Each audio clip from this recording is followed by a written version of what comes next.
Well, good evening and welcome to Tucker Carlson tonight. After a brief one-day respite to focus on bashing the president's Supreme Court nominations, Democrats are back to attacking his executive order on immigration. Take a look. If he can ban Muslims, he can ban Seventh-day Adventists, he can ban Catholics, he can ban Jews. And I'm telling you right now, we got to stand for each other right here, right now. Donald Trump, your two-thirds wives are immigrants.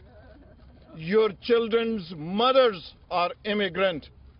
Don't you have any concern about immigration to this country? Well, President Trump so far has shown no sign of backing down against their wailing and lamentations. Today, the president tweeted this: "Everybody is arguing about whether or not it's a ban. Call it what you want. It's about keeping bad people with bad intentions out of the country." Well, Michelle Brane is the director of Migrant Rights and the Justice Program at the Women's Refugee Commission. She's called on people to resist President Trump's executive orders and says that sanctuary cities make this country safer. Michelle Brane joins us now. Michelle, thanks a lot for coming on. You're very welcome. Let me just say at the outset that I think that your motivations seem totally pure. I've read a lot about you. I think you're trying to do good work for people in need, and so I respect that. But I'm looking also at the polling on refugee resettlement, and the public cannot be described as supporting it now or in the past. Strikingly low support for resettling refugees in this country. And if you ask people, do you want them resettled where you live, in your neighborhood, it's even lower. And I'm wondering why that is. Why do you think people don't support it? Well, first of all, I'm not sure that people don't support it, right? I think some polls show that they don't, and I know that support for the programs varies, right? It varies over time, and it varies geographically and among different groups of people. But I think it's fair to say there's not overwhelming support for it. I mean, correct. I could point to some numbers here pretty low. Yes, in some cases they are low, but I think overall, at least the Americans that I engage with, and maybe I try to be diverse in my encounters with people, but I think people do support it. I do think that people are concerned sometimes, right, about how it's going to affect the country. But I think if you look at pockets where there is resettlement, yes, there is support. And in fact, many communities that have resettled refugees ask for more refugees. That's actually more common than communities who've experienced having refugees in their community saying we don't want them, right? I guess what I find interesting, though, in this debate, there's almost no conversation that I have heard about the effect of refugee resettlement on Americans. There's the obvious point that's often made that if you're fleeing some war-riven country or a poor country, of course, it's a massive upgrade to come to America. But what about the Americans? So you tweeted out recently, you said asylum seekers at our border are fleeing violence, which is obviously true. Central America, among the most dangerous regions in the world. That's all completely true. So a lot of Central Americans have been resettled here, Salvadorans, Hondurans, et cetera. We've also seen a cost to that, though. MS-13 didn't exist before large numbers of Central Americans came here. Not attacking all of them, but that's a real thing that's affected Americans. Do you recognize that as a cost? First of all, I would note that MS-13 didn't exist before the U.S. started imprisoning and returning Central Americans to Central America, right? So we could, and I don't want to get into the root causes of it, but the gangs started in the United States, in Los Angeles, and were actually deported to Central America. So, I don't know that... I'm not sure I'm following your logic Well, here. The point is just that they didn't necessarily start in Central America. I'm not an expert on that issue. I just wanted to point out that they didn't start there. But to your point, let me just get to your point. But there's still refugees who are here, and their presence has created a massive crime problem called MS-13. That's a cost, isn't it? Well, again, first of all, I think we need to distinguish between refugees and people who come here in other ways, right? I just want to make sure that the audience understands that we have a formal refugee resettlement program. Not all immigrants are refugees, which of course. Is what has been... which is what one of the executive orders addresses directly, is refugees, right? Right. Central Americans coming, for the most part, are not refugees. There is a small refugee program now that just started and is likely to not continue. It's on halt now, right? But they come in as asylum seekers, which is different. But it's a technical thing. We don't need to worry about it. But yes. But there's no doubt that refugees from Central America have wound up in criminal gangs. Of course. There's criminals in all communities, right? I would argue, though, to your point of what immigrants and refugees have done for this country and the effect on it, I think overwhelmingly it's a positive effect, not a negative effect. Okay, but don't you think that you weaken your case by downplaying or refusing to acknowledge the downside of it? There's always downsides. I'm going to acknowledge but when that I guess here's how I'm... You want a vet who's coming in, right? And you want to treat them like anybody else. If they commit crimes, they should be But held will you accountable for acknowledge those crimes. something that I think common sense confirms, and I also think social science proves it, that when people are coming from war-torn places and grown up around conflict and violence, obviously you want to rescue them from that, but it also increases the likelihood that they'll be involved in conflict and violence. I don't think there's any evidence Well, of I think that, there's quite a bit of that. Well, I haven't seen it. I haven't seen that evidence. People who grow up in places, and I'm not attacking them at all, I'm just saying it makes a kind of sense, and I think MS-13, and there are many other examples of this, certainly throughout the world where refugees have been resettled, that's a potential cost. Would you acknowledge that?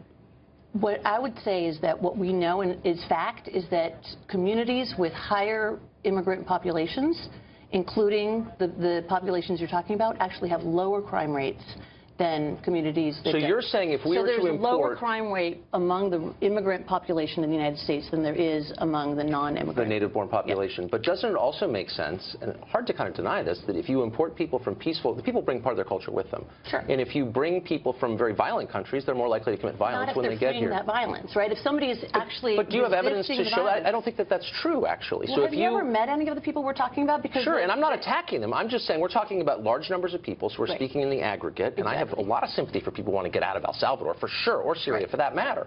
But I also think it's worth worrying about Americans to whom we owe an allegiance as fellow Americans, and to whom our government owes its only allegiance. Sure. And so, like, to say there's no cost, they're all great, that's a lie, and everyone knows that. I'm not saying that. I've never said that all immigrants are great, right? I mean, I think immigrants should be treated like any other citizen in our community. Why would they be treated like individual? But they're not citizens. Who, if they commit a crime, well, all right, individual. I mean citizen as a person, so that was a mistake on my part. But they should be treated like anybody else in our country. If they commit crimes, they should be charged with those crimes, right? But why would you want to import anybody? I mean, we're doing this voluntarily, okay? We're doing a good deed. The immigrant population we're importing, as why you would say, you want are not criminals. Okay, but some of them actually are, and you know that to be true. I'm not saying most are. I think most are good people, and they want to be here for the right reasons, and I get it. But if you're importing people at your expense, and the U.S. government pays for this, as you know... We're not paying for asylum seekers to come to the United States. We're paying for the cost of bearing them once they arrive, as you know. They don't and that really cost is... No, I'm not. They're not eligible for any benefit. Well, they go to public schools, and let me ask you about that. So we have resettled immigrants all over the country, but disproportionately to poor communities for a bunch of different reasons I know you're familiar with. Buffalo is one of them. Right. There's a piece today in the New York Post by Betsy McQuaid. It's really interesting. Last decade, 10,000 refugees go to Buffalo. A lot of them wind up at Lafayette High School. 45 languages spoken there. 70% of the students are just learning English. Right. Now, this is one of the worst schools in the state of New York. 14% of people graduate on time. This is a massive burden for the school. It doesn't help the people who are already there. Right. The obvious question is, why aren't we resettling them in places where people support refugee resettlement, like Chevy Chase, Maryland, or Beverly Hills, California? Because people don't want to bear the cost of the policies they support. Refugees are resettled in communities that do voluntarily accept them. The government does not force refugees in communities. So, in general, as I said earlier, communities that receive refugees generally are asking for them, are benefiting from them, and are very happy to have them there. So if you had a child... Utica, for example, right? Come on. If you had a child at a school that all of a sudden became half immigrant, non-English speaking. I don't care if every one of those kids is smart and disciplined and hardworking. That's a massive cost. You know what? I'm really glad you said that, Tucker, because my kids do go to a school like that. What percentage non-English speaking is that? I don't know, but there are a lot. They have several kids in their class. Well, then you know it's a high cost to the school. It is. And why not acknowledge that? And the community, well, it is a cost to the school, but the community that I'm in and that my children go to school in is welcoming of those kids. They're happy to have it. Parents volunteer and work with them. The kids learn a lot from having this diverse cultures in their classes. And overall, I would say that it's a positive thing. I'm not denying it's a cost. Both of us live in one of the most affluent areas in the country. Here's my point, and this is, I guess, what bothers me. There's an unfairness for affluent people like us to turn to the rest of the country and say, you're bigots for not supporting the resettlement of people who don't speak our language, don't share our culture, and whose costs we will pay for. You're a bad person if you're not for that. I don't think I've ever called anybody a bigot. But isn't the position on Trump's executive orders that anyone who's for this is motivated by bigotry or dislike of the other? And that's not a fair thing to say. Well, that's not what I'm saying. I'm saying that receiving refugees and welcoming refugees in what I believe is an American tradition is something that I'm very proud of as an American. Right. It's something that I don't like to see turned its back on. And that's, I mean, that's my point, really. Let me ask you one last question then, and it's about assimilation. So some of these are people who already share our values and are familiar with our country, but many of them are not. And they're coming from places whose values are not just different from ours, but opposed to ours. They don't believe in an open liberal society. And I've got a lot of data to back it up, okay? What are we doing when we import someone from a country where 98% of the women have experienced genital mutilation, for example, and people don't believe that men and women are equal, they hate gays? What are we doing to bring them in to our culture and to convince them that our values are the right values? I don't see that we're doing much. Actually, I think we are. I think that's one of the great things about America. I think that you will see that it takes one generation or less for people to really become assimilated. And in fact, studies are showing that recent immigrants are actually assimilating much quicker than they did in the past. So what percentage? They learn English. They have American friends. They adopt American, social norms and cultural experiences. So what percentage of immigrant families from, say, Somalia, where there's a 98% occurrence of female genital mutilation, practice that on their daughters in the United States? I have no idea. Do you think it would be interesting to know?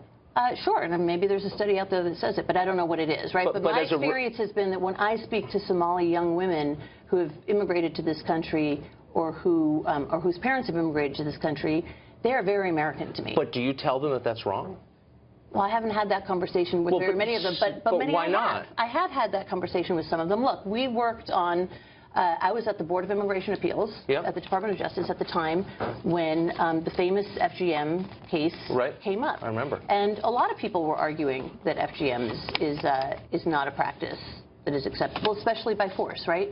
Well, it's illegal, among other things, but it still continues, and I just wish we would take a stand. I don't for know our what own the rates values. are in the U.S. I don't have any problem with that. All right. Thanks a lot for joining us, Michelle. You're very welcome.